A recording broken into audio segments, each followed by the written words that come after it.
ఆ ర్యాలీలో పాల్గొన్నాడు.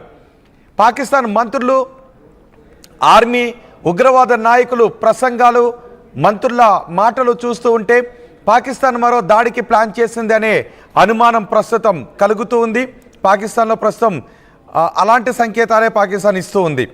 ఇక్కడ ఆ స్టేజ్ని పంచుకోవడం మరి ప్రపంచం అంతా కూడా చూస్తూ ఉంది. ఒకే వేదిక పైన పాకిస్తాన్ మంత్రులు ఉన్నారు, పాకిస్తాన్ ఉగ్రవాదులు ఉన్నారు, పాకిస్తాన్ ఉగ్రవాది కొడుకు కూడా ఉన్నాడు. భారత మోస్ట్ వాంటెడ్ ఉగ్రవాదులు అందరూ కూడా అదిగో మీరు ఆర్టీవీ స్క్రీన్ పైన చూడండి. ఒకే వేదికను పంచుకున్న వాళ్ళలో ఈ ఉగ్రవాదులు, పాకిస్తాన్ మంత్రులు కూడా మనకు అక్కడ కనిపిస్తున్నారు. మనం మొదటి నుంచి ప్రపంచ దేశాలకు చెబుతున్నది ఇదే. ఇప్పుడు మన దౌత్య బృందాలు కూడా విదేశాలకు వెళ్ళి పాకిస్తాన్ ఏ విధంగా ఉగ్రవాదులను రెచ్చగొడుతోంది, ఉగ్రవాదులను ఏ విధంగా పెంచి పోషిస్తోంది అనే విషయాలు మనం చెబుతున్నాం. ఇప్పుడు పాకిస్తాన్లో క్రికెటర్ అఫ్రిదీతో పాటు పాకిస్తాన్ మంత్రులు, ఈ ఉగ్రవాదులు అందరూ కూడా ర్యాలీ తీయటం, ఒక సమావేశాన్ని ఏర్పాటు చేసుకొని మాట్లాడుకోవటం, ఇవన్నీ భారతదేశంలో మరో ఉగ్ర కుట్రకు ఈ పాకిస్తాన్ తెరలేపుతోంది అనే విషయం అర్థమవుతుందని చెబుతున్నారు. పాకిస్తాన్ మినిస్టర్స్ ఉగ్రవాదులు ఆలింగనాలు చేసుకోవడం, ఒకరికొకరు పొగుడుకోవటం, ఇవన్నీ చూస్తూ ఉంటే మరో దాడికి ప్లాన్ చేశారా అనే అనుమానాలే వ్యక్తమవుతున్నాయి. సైఫుల్లా అతను పిలుచుకుంటూ ఉన్నాడు, నేను చాలా గొప్పవాణ్ణి అని చెప్పుకుంటూ ఉన్నాడు. సైఫుల్లా ఈ ఉగ్రవాది కూడా లష్కరే తోయిబా కీలక నేత. సైఫుల్లా అంటాడు ఈ పహల్గామ్ దాడికి నేనే కారణం అని అంటూ ఉన్నారు. సో ఈ పహల్గామ్ దాడికి నేను కారణం అనడం ద్వారా నా పేరు ప్రపంచానికి తెలుస్తోంది, నేను చాలా గొప్పగా ఫీల్ అవుతున్నాను అని ఈ సైఫుల్లా చెప్తున్నాడు. మొదటి బాక్స్లో మీరు చూడండి, క్రికెటర్ షాహిద్ అఫ్రిది ఆ ర్యాలీలో పాల్గొన్నాడు. అక్కడ ఉన్న ప్రజలందరికీ కూడా అభివాదం చేసుకుంటూ వెళ్తున్నారు. నిజానికి ఇక్కడ ఏమైంది అంటే సైన్యంలో ధైర్యం చచ్చిపోయింది. పాకిస్తాన్ సైన్యంలో ఒక పక్క ధైర్యం చచ్చిపోయింది. మనం ఆల్రెడీ నీళ్లు ఆపేయడంతో ప్రజలు తిరగబడే పరిస్థితి వచ్చింది. ఇప్పుడు ఏం చేయాలో తెలియక ఈ ఉగ్రవాదులు, సైనికులు, పాకిస్తాన్ పాలకులు, పాకిస్తాన్ క్రీడాకారులు, వీళ్ళందరూ ఈ క్రీడాకారులు కూడా, ఎందుకంటే వాళ్ళలో జనాల్లో ఒక క్రేజ్ ఉంటుంది, క్రీడాకారులు అనగానే జనాల్లో ఒక క్రేజ్ ఉంటుంది కాబట్టి ఇలా అఫ్రిదిని తీసుకొచ్చి ఉగ్రవాదులతో కూడిన ర్యాలీలో పాల్గొనేలాగా చేశారు. అంతేకాదు చూడండి, ఒకసారి చేయి కలుపుకొని మేమేదో ఐక్యత అన్నట్టుగా చాడుతున్నారు. ఇదంతా ఎందుకంటే భారత్ విజయాన్ని సాధించింది. ఇప్పటికే పాకిస్తాన్ ప్రధాని కొన్ని వేదికలపై మాట్లాడుతూ ఉన్నాడు, నిజాన్ని చెబుతూ ఉన్నాడు. మమ్మల్ని భారత్ ఏ విధంగా కొట్టింది అనే విషయం గురించి మాట్లాడుతూ ఉన్నాడు. మేము ఊహించే లోపే భారత్ మమ్మల్ని చితక్కొట్టేసింది అని పాకిస్తాన్ ప్రధాని అంటూ ఉన్నాడు. ఈ మాటలన్నీ కూడా పాకిస్తాన్ ప్రజల్లో కొంత అభద్రతా భావాన్ని, పాలకులపై హేమైన భావాన్ని పెంచే విధంగా ఉన్నాయి. అంతేకాదు భారతే వెనక వెళ్ళిపోతే నీళ్ళు ఎందుకు ఇవ్వట్లేదు అని పాకిస్తాన్ ప్రజలు ఈ పాలకులను అడుగుతున్నారు. ఇప్పుడు పాకిస్తాన్ ఏం చెప్తోంది, మనం భారత్పై విజయాన్ని సాధించామని చెప్తోంది. మరి విజయాన్ని సాధించిన వాళ్ళైతే నీళ్లు పట్టుకురావాలి కదా అని వాళ్ళ ప్రజలు అడుగుతూ ఉన్నారు. అవును కదా అని నాలుక ఖర్చుకున్న ఈ పాకిస్తాన్ పాలకులు నీళ్లను పట్టుకొస్తాం, లేదంటే రక్తాన్ని పారిస్తామంటూ మళ్ళీ పిచ్చికోతలకు వస్తూ ఉన్నారు. అందుకే ఇప్పుడు పాకిస్తాన్ ప్రజల్లో ఒక ధైర్యాన్ని తీసుకొచ్చే విధంగా, మళ్ళీ పాకిస్తాన్ ప్రజల్లో వాళ్ళ పాలకులపై కొంత నమ్మకాన్ని కలిగించే విధంగా చేసేటటువంటి చర్యలకు పాల్పడుతున్నారు. అందులో తోడు దొంగలు అందరూ కూడా కలిసి ఇలా వేదికలను పంచుకుంటున్నారు.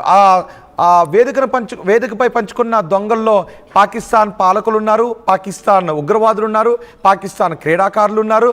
సో వీళ్ళందరూ కలిసి అక్కడ ఉండి పాకిస్తాన్ సైనికులు ఉన్నారు. చూడండి ఒకసారి, పాకిస్తాన్ జెండాలు పట్టుకుని రోడ్ల పైన పాకిస్తాన్ పాలకులు చెప్పే మాటల్ని వింటూ పాపం తలలు ఊపుతూ ఉన్నారు. వాళ్ళని చూస్తూ ఉంటే మీకు ఏమనిపిస్తుందో, ఏం గుర్తుకొస్తుందో మీరు కామెంట్ బాక్స్లో తెలియచేయండి. మా ప్రతినిధి మధు ఉన్నారు పూర్తి సమాచారం అందించడానికి. మధు, ఇప్పుడు పాకిస్తాన్లో ఈ నెల 28వ తారీఖున ర్యాలీ తీసి పాకిస్తాన్ పాలకులు, సైనికులు, క్రీడాకారులు వీళ్ళందరూ ర్యాలీ తీసి భారత వ్యతిరేక నినాదాలు చేశారు. భారత్పై మరోసారి విషం కక్కే ప్రయత్నం చేశారు. దీంతో కొన్ని అనుమానాలు వ్యక్తమవుతున్నాయి, భారత్పై మరో ఉగ్రదాడికి ప్లాన్ చేస్తున్నారని. గతంలో కూడా మనం చూసాం, మునీర్ మీద వ్యక్తమవుతున్నటువంటి వ్యతిరేక భావాన్ని తొలగించుకోవటానికి భారతదేశంపై విషం కక్కి భారత వ్యతిరేక మాటలు మాట్లాడి పహల్గామ్ దాడికి ఇదంతా కూడా ప్లాన్ చేశారు, తనపై వస్తున్నటువంటి వ్యతిరేకతను పక్కదారి పట్టించడానికి. ఇప్పుడు పాకిస్తాన్లో పాలకులపై వ్యతిరేకత వస్తుంది, సైనికులపై వ్యతిరేకత వస్తుంది, ఈ ఉగ్రవాదులపై అసహ్యం కలుగుతుంది. కానీ వీళ్ళందరూ కలిసి ఇప్పుడు మళ్ళీ సమావేశం కావడం, ఏదో ఒక దాడికి ప్లాన్ చేస్తున్నారనే అనుమానాలు వ్యక్తమవుతున్నాయి. సో ఎలా చూడాలి దీన్ని? ఎగ్జాక్ట్లీ, పహల్గామ్ ఉగ్రదాడికి సూత్రధారి సైఫుల్లా, ఆయనతో పాటు మరికొంతమంది ఉగ్రవాదులు, ప్రభుత్వంలో ఉన్నటువంటి మంత్రులు, కీలకమైనటువంటి వ్యక్తులంతా ఈ ర్యాలీలో కనపడ్డారు, ఈ సమావేశంలో కనపడ్డారు. చాలా స్పష్టంగా కనిపిస్తూ ఉంది పాకిస్తాన్కి సంబంధించినటువంటి వైఖరి ఏంటి అనేటువంటిది. పలు వేదికలతో ఇప్పటికే బహిర్గతమైన వారి బుద్ధి, వారికి సంబంధించినటువంటి చర్యలు, మళ్ళీ అదే రీతిలో అదే ద్వేషం, అదే రకమైనటువంటి కుట్ర చేసేటువంటి ప్రయత్నంలో భాగంగా ఒకే వేదిక పైన వీళ్ళంతా మాట్లాడుతున్నటువంటి పరిస్థితి. పాకిస్తాన్ అంతా ఒక్కసారిగా మళ్ళీ భారత్ పైన విషయం కక్కే ప్రయత్నం చేస్తూ ఉన్నారు. ఇక్కడ విషయం ఏంటి అంటే ఉగ్రవాదులతో కలిసి అక్కడ ఉన్నటువంటి మంత్రులు పాల్గొనడం, ఉగ్రవాద కార్యకలాపాలు చేసి ఉగ్రవాద శిబిరాలు నిర్వహించి ఉగ్రవాదులను తయారు చేస్తున్నటువంటి వారితో పాకిస్తాన్లో ఉన్నటువంటి మంత్రులే వారితో కలిసి ఈ దీంట్లో పాల్గొనడం. సైఫుల్లా ఖాన్ భారత్ పైన విషయం కక్కే ప్రయత్నం చేశారు. ముఖ్యంగా హఫీజ్ సయ్యద్ సంబంధించినటువంటి అత్యంత కీలకమైనటువంటి ఉగ్రవాదాలలో కీలకమైనటువంటి వ్యక్తి, ఉగ్రవాద కార్యకలాపాలు పోషించేటువంటి వ్యక్తులు. వీరి హఫీజ్ సయ్యద్ కొడుకు దీంట్లో హాజరైనట్టుగా కూడా గుర్తించారు. ఎప్పటికప్పుడు నిఘా వర్గాలు సమాచారం సేకరిస్తూ ఉన్నాయి. ఇంతమంది మధు మీరు కొద్దిసేపు అందుబాటులోనే ఉండండి. ఈ హఫీజ్ సయీద్ కొడుకు ఉన్నాడు. ఆ హఫీజ్ సయీద్ కొడుకు ఏం మాట్లాడాడు కూడా ఒక బయట ఉంది. ఒకసారి హఫీజ్ సయీద్ కొడుకు ఏం మాట్లాడాడు విందాం.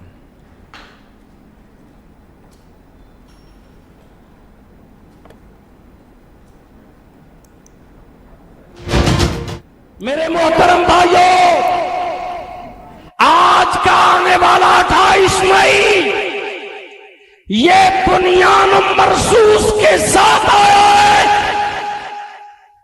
कुरान मजीद में अल्लाह ताला के ये अल्फाज बोले हुए, इन्नल्लाह युहिब्बुल्लज़ीना युक़ातिलून फी सबीलिही सफ़्फ़न कअन्नहुम बुनियानुम मरसूस।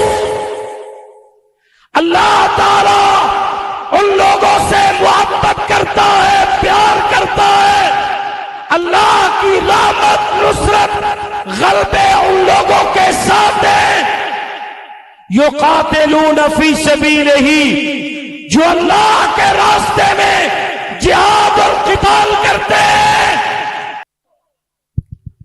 मेरे मोहतरम भाइयों, आज का आने वाला 28 मई ये बुनियान मरसूस के साथ आया है।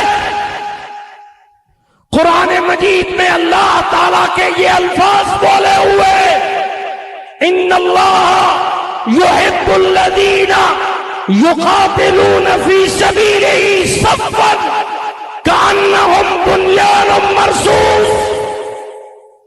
अल्लाह ताला उन लोगों से मोहब्बत करता है, प्यार करता है।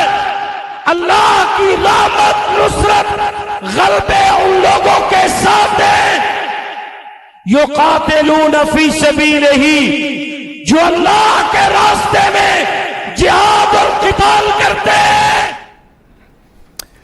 సో పాకిస్తాన్లో ఇలా సమావేశాన్ని ఏర్పాటు చేసుకొని గొంతు చీరేలాగా మాట్లాడుకున్నారు, గొంతు పగిలేలాగా మాట్లాడుకున్నారు. పాపం ఆ ప్రజలకు మాత్రం ఇంకా నమ్మకం కలగడం లేదు వాళ్ళపైన. వాళ్ళు ఒక్కటే అడుగుతున్నారు, యుద్ధంలో మీరు విజయాన్ని సాధిస్తే నీళ్లు పట్టుకురండి అని అడుగుతున్నారు. దానికి పాపం వాళ్ళకి ఏం సమాధానం చెప్పాలో అర్థం కావట్లేదు. మనమా వాళ్ళకి నీళ్ళు ఇచ్చే అవకాశం లేదు. వాళ్ళు రక్తం పారేస్తూ ఉంటున్నారు, మనం ఏం చెప్తున్నాం? నీళ్లు రక్తం ఒక చోట పారు అని మనం చెప్తున్నాం. శాంతి నీళ్లు ఒక చోట